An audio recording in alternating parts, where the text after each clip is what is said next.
Right, so I've been wanting to make a rant series for a very long time now, but I've also had two issues. First off, what do I call this series? And second, what am I going to rant about?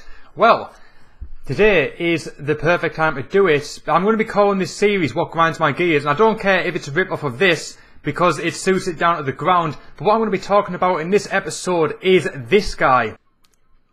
Boogie2988, the big fat YouTuber.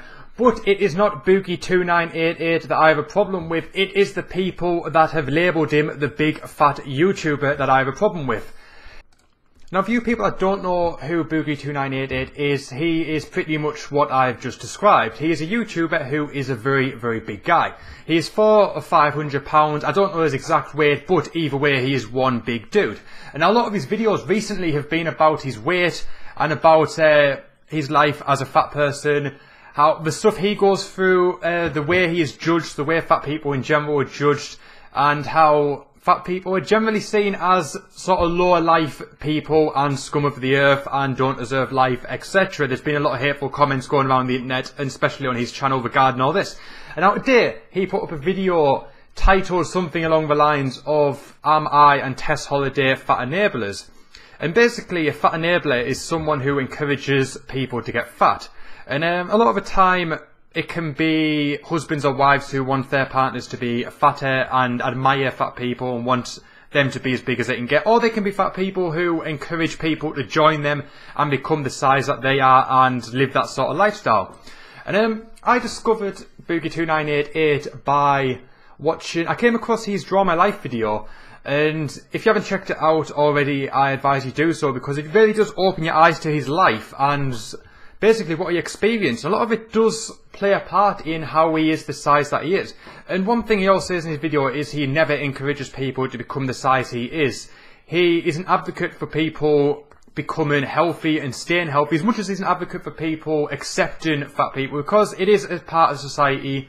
A lot of people, it's not as much as move more and eat less, because a lot of people say basically put less in your mouth and get off your ass and do something and you'll lose weight. And while that is partly true, it isn't all there is to it. A lot of it is psychological. And when it came to this video about the fat enabling, I listened to it, I watched a lot of his videos, and I really do admire the guy. I'm a former fat person myself, and I understand what he means by a lot of it, and I do understand it, and I can relate to a lot of it. But I've been going through his comments. I read through pretty much all of them that were available at the time when I viewed the video. And I'm going to bring a few up on screen for you now. And I'm going to discuss the different views that people are having, the hate that he's getting. I know he's getting a lot of hate on his channel on the basis of this video. He's losing subscribers, etc. And I just want to take a look at them. So the first one I am going to take a look at now. I'm going to put it on screen for you here. It says, "Let's end this. You're a special little snowflake and you're beautiful even if you're fat attitude. It's not helping anyone." And that's basically going back to his fat acceptance attitude that he has. In that he wants people to accept people for who they are, not for how they look. Because even though he's a big dude, like I say, he's 400 or 500 pounds, it doesn't necessarily mean that he's a bad person. He's not a lower life person. He's not less of a person than me or you or anyone else in this world. He is a human being with emotions and feelings, and it's things like this that is basically what he's referring to, and that by accepting fat people we're not helping the situation. But like I said, a lot of it isn't about eating less and moving more. A lot of it is psychological. A lot of it is up here. And this attitude does really hurt people, because I'm going to go back to this one in a second, because there's another comment that was posted that really does play into this one and does sort of relate to this one. I'm going to keep this one in mind. Keep that one in your mind, and I'm going to go to another comment now. I'm going to show it on screen. I think this is actually the comment. It's from a guy called Shine, and he really, really does sum this up. The comments read, I'm just going to listen to music while I talk, so I don't like hear myself speak, and I don't like the fact that other people may be able to hear me. So if I play music, I can drown out all the outside world and anyone that may be able to hear me. So anyway, back to it. I'm going to read this comment now from a guy called Shine. It says, "That is correct." This is not related to this exact comment. This is a separate comment in a debate that's going on.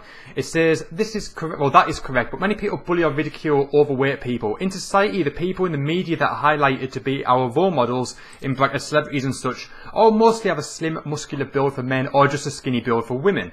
Most fat people know it's bad for them and strive to get fitter, but due to being treated negatively by society, they don't. I've seen a Snapchat picture this girl took at the gym with a caption, "This guy's bigger tits than me, lol." The picture was of a fat guy at the gym. How do you expect fat people to gain confidence to go outside and exercise when all they get is hate when they leave the house?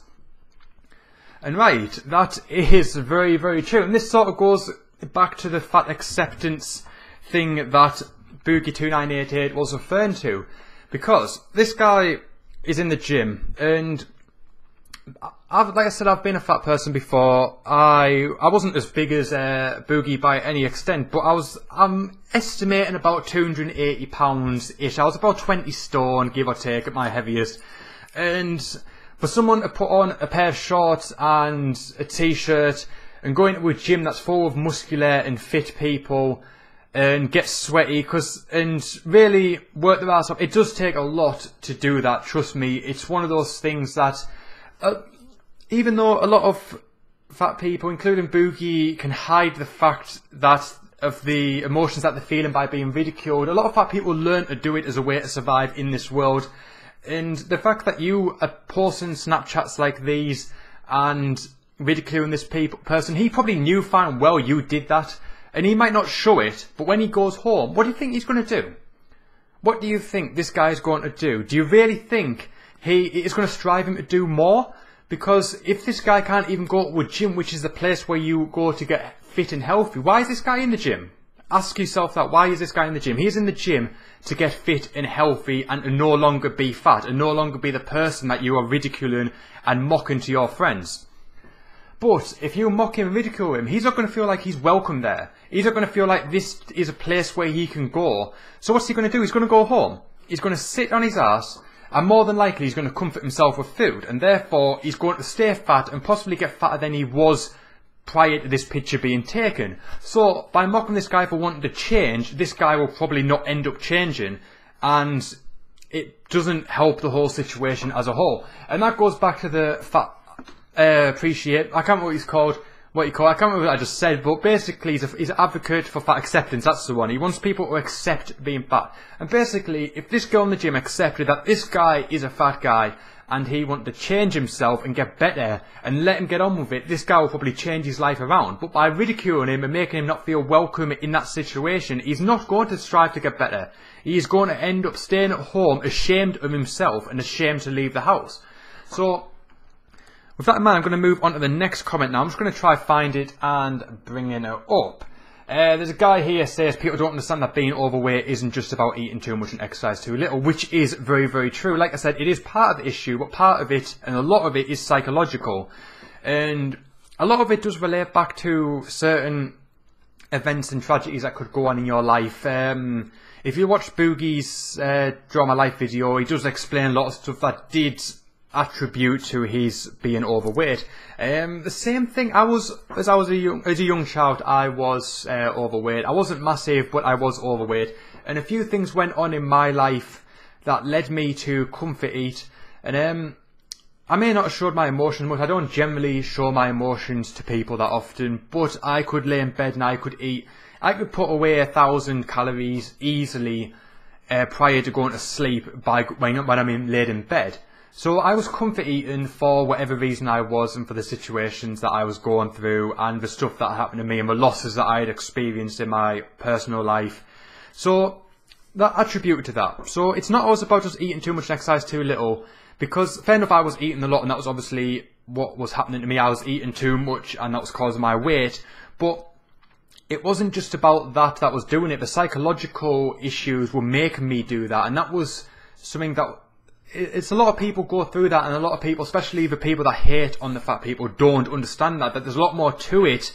A lot of it is psychological. So this guy sort of nailed it on the head, really. But I'm going to go to the next comment now, and this one, I just need to find this now.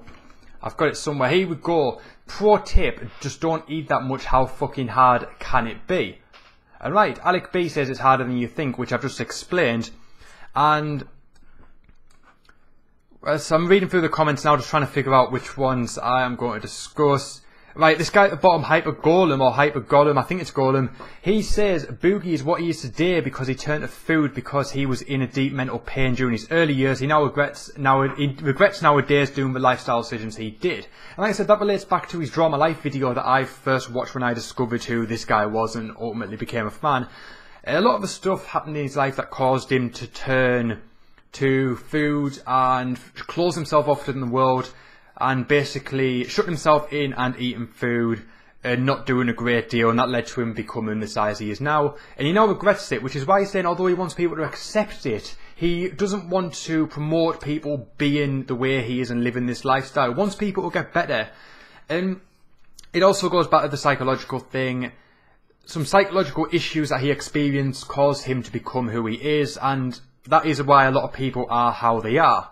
So, I'm going to move on to the next comment now. This one says, I can see the temptation of eating food to feel better. I just don't understand people surrounding themselves with, it says fast food, but it's meant to be trash food though. Step 1 should be not to bring it in your house. Drink water when you're hungry and just diet in normal food. Much less inclined to start binge eating to sort this stuff out. Much less inclined to start binge eating that sort of stuff. I just don't see what makes it so incredibly hard like some of these people making it. There's more to the comment, but I haven't shown it there. Right, now there's another comment here by a guy called Curtis McNeil, which says, you found the cure for obesity, next you're going to tell depressed people just to be happy. Hell, addicted to smoking or alcohol, just stop. Man, you are a genius. And this guy really, really does hit the nail on the head as well. Because, like I said, a lot of it is psychologically based, but a lot of it is like an addiction. It becomes a part of your life and it becomes something that is hard. It's a hard habit to break. You get used to comforting yourself with food. Like people turn to drink. If you have a bad day or you have a bad experience, say you go through a breakup or a death, a lot of people do turn to drink and people turn to drugs. And it's sort of the same thing. It's a lot of people turn to food for comfort, like people turn to alcohol or drugs to escape the realities of what's going on in their life.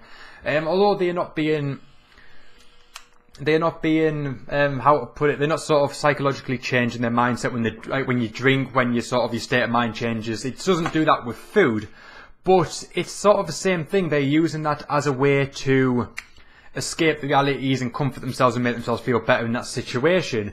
So, yeah, if it's so easy just to eat less and move more, why isn't it so easy just to not pick up a drink? Because like the guy before said, just don't bring it in the house. Well, don't buy drugs, don't drink, don't buy cigarettes. There you go, you've got the cure for the problem. You're no longer going to be addicted to these things. Obviously, if you don't bring fast food into the house, you can't eat it. But if you are addicted to it, like, if you are psychologically addicted to doing it and this is a habit that you use to comfort yourself, why won't you bring it in the house? This is what makes you feel better. So when you're down, you've got nothing to turn to. You've got a bottle of water to turn to get you through this hard moment in your life. That is not going to cut it. Food will for these people. Trust me, I've been there myself. And I think the last one now, this one is by a guy called DeMarcus. It says, I saw on the news not too long ago that bigger people are actually living longer lives than those who are skinny. Bigger people, not morbidly obese. What someone admit is that a ton of bigger girls who do in fact look good, very good, which is in fact true. And he also goes on to say, I think if you can run a mile and a half or walk upstairs while breathing heavy or whatever shows that you're in good shape at least, that being bigger is fine. Being morbidly obese is dangerous, but this Tess lady is not morbid. You don't have to look at TLC to see what morbid actually is. That's right, a lot of bigger people are actually in fact healthy. A lot of there's bigger people in this world that will be able to run rings around me in terms of fitness, because although I am only 14 stone now, I'm probably not that healthy, because back when I was 20 stone, I was about 280 pounds-ish. I decided to get fit because I did not want to, I pretty much didn't want to end up like Boogie size. I didn't obviously know who he was at the time, but I didn't want to end up like that. I didn't want to end up that size. So I started trying to lose weight, and ultimately I did. I lost a few stone. I think I got down to about 16-ish, I think. I can't remember exactly what one. But then something happened. Something happened to me that I did not anticipate. I think basically I have an intolerance to gluten, which means I am a celiac. I have celiac disease, which means I cannot ingest gluten, wheat, rye, barley, etc. And I believe this was always dormant because it didn't actually come to light until I was 19 years old that I had this issue, this medical issue. And I believe that while I was living the lifestyle that I was, it wasn't affecting me. And I believe it probably would have came on later on in life, but I believe it was actually losing the weight and changing my lifestyle that triggered this event, this gene in my body to become active and to overall make me celiac. I believe that was the case, and I spent 18 months not knowing what that issue was. I felt like shit. I felt terrible. I felt ill every day, and it ended up me closing myself off to the world and not going out or not experiencing life as I should be experiencing it because I always felt bad. And by being bad, if you feel bad, you'd rather be somewhere comforting like home than out and about when you start experiencing this. So I started to shut myself off to the world a little bit. I started to not go out as much. I started to not go places that were far away. If I started to feel bad, as long as I was sort of relatively close to home, then at least I could get back there and where I feel comfort. It started off a whole chain of events over the past 5 years that has led to severe anxiety and panic disorder issues. And although I am diagnosed as being celiac and I have that under control, I still have a lot of issues with my stomach and a lot of bad days where certain things can trigger it. Not even the same thing, not like if I drink milk it triggers it. Obviously if that was the case, stop drinking milk, etc. You can literally, anything can trigger it. I could say eat, I don't know, we'll say yogurt. We'll say I could eat a yogurt and be fine one day. I could eat the same yogurt again and the symptoms could come on and I could feel like shit and it can ultimately ruin my day. And it's led over the course of years to get progressively worse to the point where I am now suffering from a panic disorder. And admittedly, over the last 4 or 5 weeks, I have next to not left the house at all. I shut myself off from the world because psychologically it's all fucked up at the minute.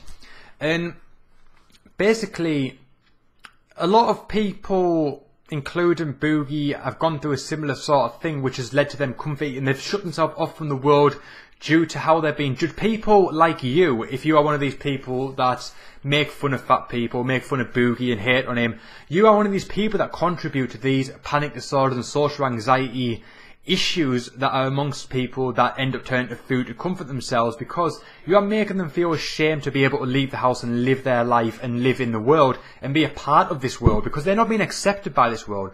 So they're going to shut themselves off and no longer be a part of it and no longer contribute to a society and end up just living in the house, doing nothing, eating food, sitting on their ass, playing video games. So basically, you are the root cause of it, or a lot of it. There is other issues, like I said, if people experience losses, they're probably going to turn to kung fu. But we, as a society, need to help people through this. Because like I said, I tried to help myself. I went through a few issues and shut myself off. And I did drop down to about 150 pounds. And I was borderline underweight because I'm a big guy. I'm 6'3", 6'4". So I was borderline underweight and I had to claw myself back.